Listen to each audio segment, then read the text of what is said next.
So afternoon, folks.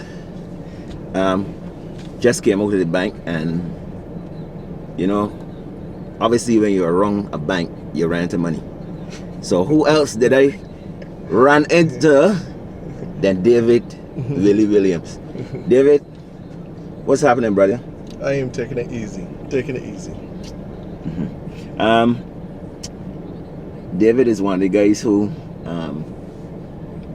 I have fond memories of, because we spent a lot of time on the basketball court. Yeah. That's where we used to live, you know. We used to live and sleep basketball, David.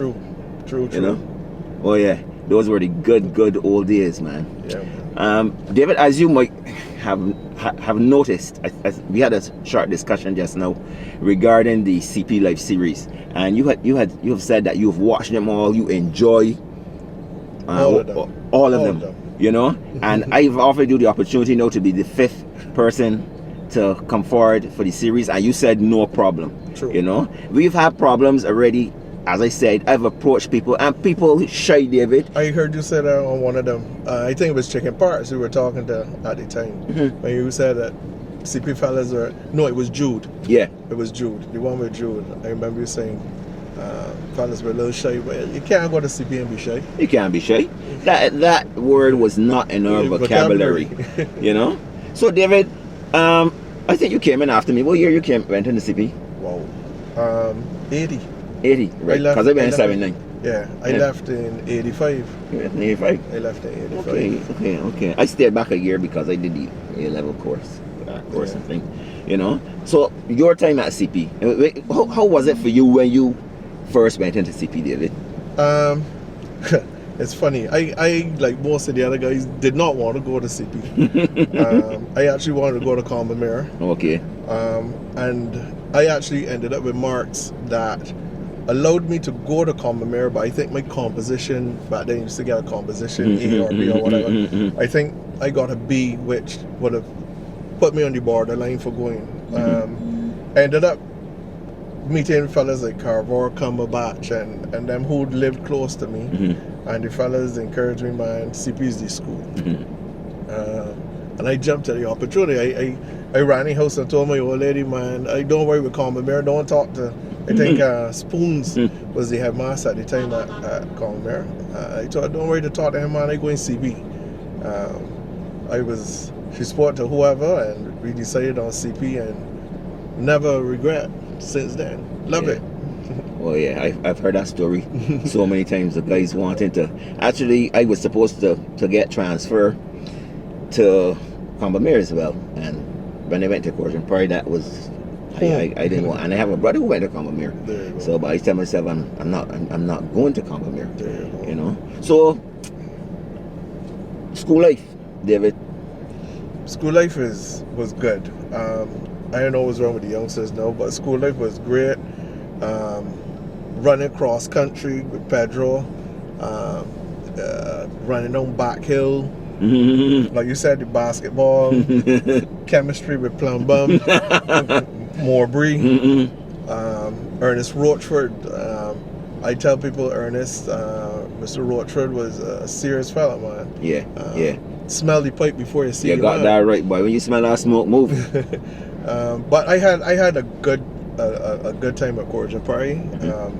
I always, to this day, tell people about Cordian Prairie. I tell them that we're one of the, I think the only school that has had I think 3 former governor generals that went there. We had prime ministers, both Owen Arthur and Erskine Sanford also went there.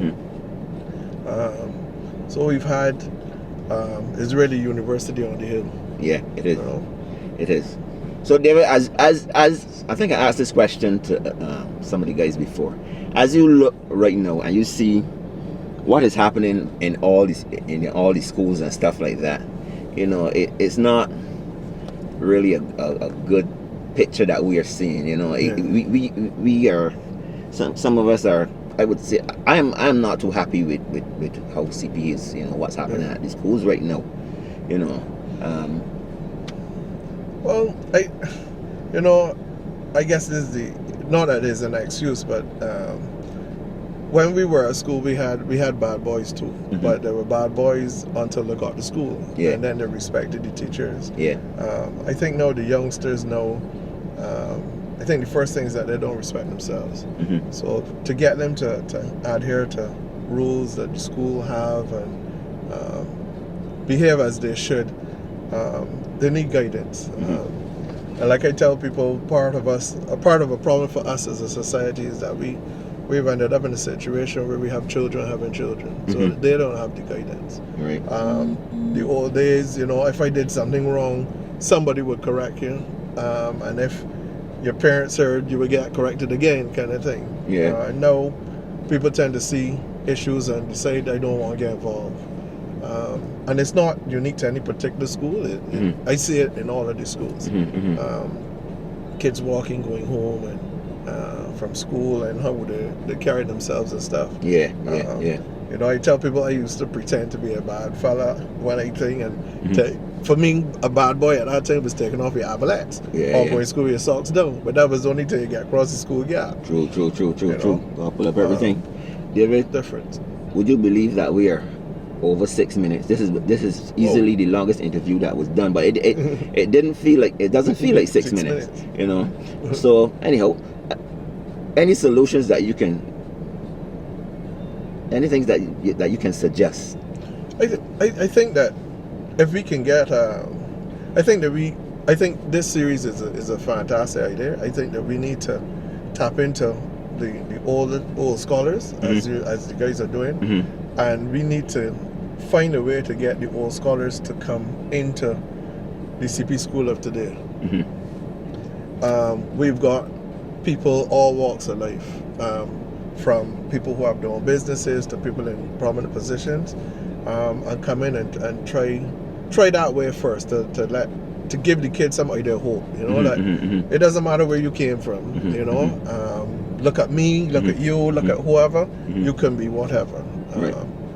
And I would tell you that even though we've got issues and so on, I used to wear my CP band every day of my life. I don't take it off.